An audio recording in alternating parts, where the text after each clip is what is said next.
सिर्फ एक सवाल पूछना चाहती हूँ, पूछ ही लेती हूँ, रोकेगा कौन। फरहान अख्तर के पास जब खुद के इतने सारे धुरंधर पहले से मौजूद हैं, तो एक धुरंधर के पीछे इतना पैसा, टाइम और इज्जत को क्यों बर्बाद किया? पता चला कि नहीं, मिर्जापुर अब छोटे पर्दे से डायरेक्ट बड़ी स्क्रीन पे पहुंच गया है। मिर्जापुर द फिल्म का साइज में छोटा लेकिन कांड में बड़ा सा टीजर रिलीज हुआ है, जिसे देखकर वो बात याद आ गई, हम अमर हैं। मुन्ना भैया इज बैक बेबी, साथ में पंडित गुड्डू पंडित का भौकाल और पीछे से कालीन भैया का धमकी भरा इंट्रोडक्शन। मिर्जापुर ने तो वक्त को भी हरा दिया, 2026 को 2018 बना दिया। कितने अच्छे से घुमाया है ना ओरिजिनल मिर्जापुर की कहानी को एक नया शरीर देकर। राइटर डायरेक्टर भी सेम है तो पागलपन भी सेम रहेगा। इतना स्मूथ, इतना इजी फिटिंग और इतना जोरदार टीजर तो सपनों में भी एक्सपेक्ट नहीं किया था। सोचो जब अपना धुरंधर सिम्बा गली बॉय बन के घूम रहा था, उस वक्त मिर्जापुर बच्चों को जवान कर रहा था। ये लेवल है इस शो का, जिसकी औकात इसके टीजर काटने के तरीके से ही पता चल जाती है। एक बार को भी अटपटा नहीं लगा पुरानी कहानी का क्या हुआ, कौन मरा, कौन जिंदा हो गया, किसी ने नोटिस तक नहीं किया होगा। बबलू पंडित की तो शक्ल ही बदल गई है और टीजर देखकर ऐसा लगता है इस फिल्म को छोड़ना विक्रांत मैसी के करियर की सबसे बड़ी बेवकूफी होगी, क्योंकि मिर्जापुर का फैन बेस लॉयल नहीं, कट्टर लॉयल है। मिर्जापुर का टीजर आया, साथ में बहुत सारी पुरानी यादें लाया। कंपाउंडर भैया की दोस्ती और वफादारी की नई मिसाल मकबूल मियां लिखेंगे तो रवि किशन इस साल 1000वीं फिल्म रिलीज करेंगे। मर्द तो मर्द हैं, औरतें आंखों से मिसाइल चला रही हैं। जिसने भी 2018 में मिर्जापुर की कास्टिंग की थी, उसका फल 2026 तक पेड़ पे लग रहा है। ये सारे एक्टर्स का पुनर्जन्म हो चुका है। और फिर आया मुन्ना भैया का चेहरा, क्या जबरदस्त डबल नहीं डायरेक्ट मीनिंग डायलॉग और डायलॉग बोलने का बम फाड़ तरीका।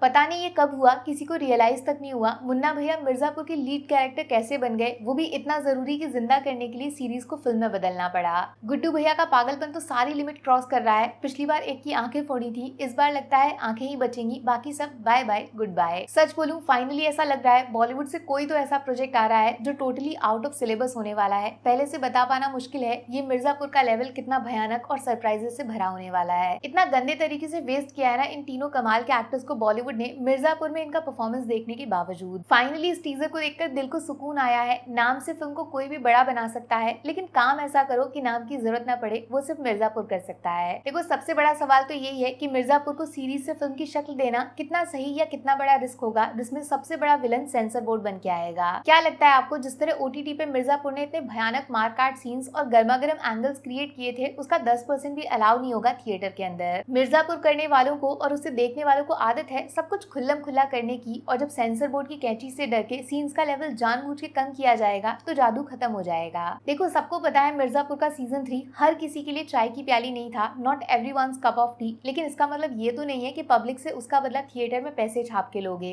लेकिन सबसे बड़ा एडवांटेज इस फिल्म का टाइटल है मिर्जापुर, और फरहान अख्तर ने जो काम सबसे बेस्ट किया वो ये कि नए एक्टर्स को गोली मार के पुराने वालों के साथ ही बड़ी स्क्रीन पे कमबैक करना। पुराने एक्टर्स के पुराने कैरेक्टर्स का गद्दी के लिए पुराने वाले इश्क के साथ पब्लिक का पुराना वाला कनेक्शन। सिर्फ इतना ही काफी है फिल्म को पहले दिन हवा में उड़ा के करोड़ों की ओपनिंग लगाने के लिए। पैसों की टेंशन नहीं है, इज्जत की है, क्योंकि इस बार मिर्जापुर की सक्सेस बॉक्स ऑफिस से नापी जाएगी। और फिलहाल 4 सितंबर जो रिलीज डेट है फिल्म की, वो उतना भी सेफ नहीं है। ठीक उसके एक हफ्ते पहले 2026 का सबसे बड़ा क्लैश हो रहा है, टॉक्सिक वर्सेस ईथा। स्त्री वर्सेस मर्द की लड़ाई में एक हफ्ते बाद मिर्जापुर की बंदूक का शोर कहां तक कितना लंबा सुनाई देगा, मामला थोड़ा रिस्की लग रहा है। लेकिन सब कुछ डिसाइड करेगी पब्लिक, तो सितंबर का वेट क्यों करना। अभी इस वक्त तुरंत कमेंट मार के बताओ मिर्जापुर की फिल्म चाहिए या डायरेक्ट सीजन 4 देखोगे। सोच समझ के दिल से बताना।